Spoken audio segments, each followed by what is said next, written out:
At first glance, this story sounds like something pulled straight from a horror script, the kind of tale you'd roll your eyes at, until you read the police report. Before we get into this story, I need you to do something. Watch this all the way through, and then tell me what you think.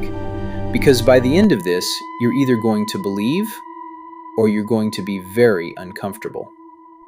In 1992, a police station in Madrid received a panicked call from a man named Maximo Gutierrez. He claimed that tall, shadow-like figures were attacking him and his wife inside their home. The officer who answered the call assumed it was either hysteria or a possible break-in. Still, protocol is protocol, so they responded. When officers arrived, there were no signs of forced entry, no broken windows, no missing valuables. In fact, the house was disturbingly calm, too calm. They called the Gutierrez couple back inside and began asking routine questions. That's when a deafening crash exploded from the porch, like a massive rock slamming down and rolling across the ground. The officers rushed outside. Nothing. No debris, no movement, just silence. As they stood there confused, one officer suddenly shouted, "Duck!" An armoire door inside the house flew open violently, barely missing another officer's head. The force of it wasn't subtle. It wasn't a gentle swing. It was as if someone had hurled it open. At this point, the officers considered the possibility of a prank. They examined the furniture, checked for wires, strings, hidden mechanisms. Nothing.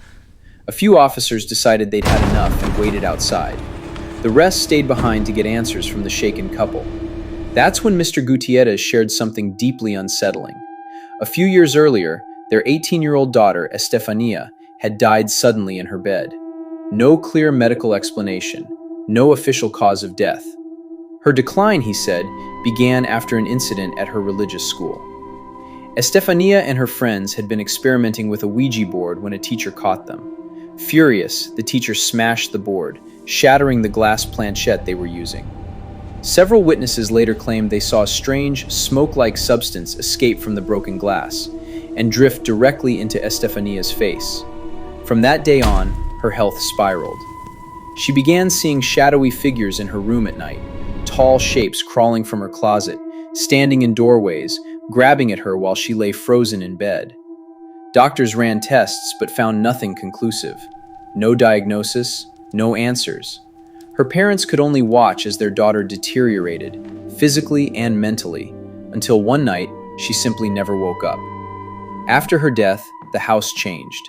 Strange noises, objects moving, an oppressive feeling that they were not alone. As Mr. Gutierrez finished telling this story, the officers and parents were interrupted by blood-curdling screams coming from Estefania's old bedroom. The officers physically jumped from their chairs. They rushed to the room. The screaming continued.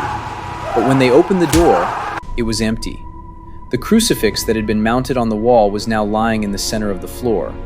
On the wall where it once hung were deep scratches, marks that had not been there half an hour earlier. The screaming didn't stop.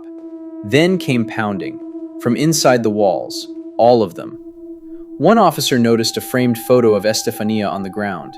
The glass was intact. The frame was untouched, but the photograph inside had burned, scorched from within. Outside the bedroom, officers reported seeing a thick, dark red substance smeared across pieces of furniture. None of them could identify it. The family swore it hadn't been there before. Eventually, shaken and unable to explain what they had witnessed, the officers advised the family to leave the house as soon as possible. They did. And according to the Gutierrez family, the phenomena stopped immediately after they moved out. What makes this story linger isn't just the claims of the family. It's that the official police report documents several of the events witnessed that night.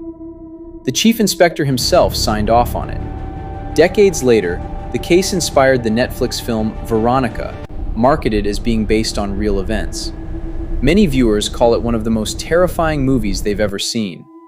So the question is, was this mass hysteria? An elaborate hoax? A psychological breakdown rooted in grief? Or something that still has no explanation? You decide. If you love real-life mysteries that make your skin crawl, hit like right now, because this one comes with an official police report, and it's disturbing.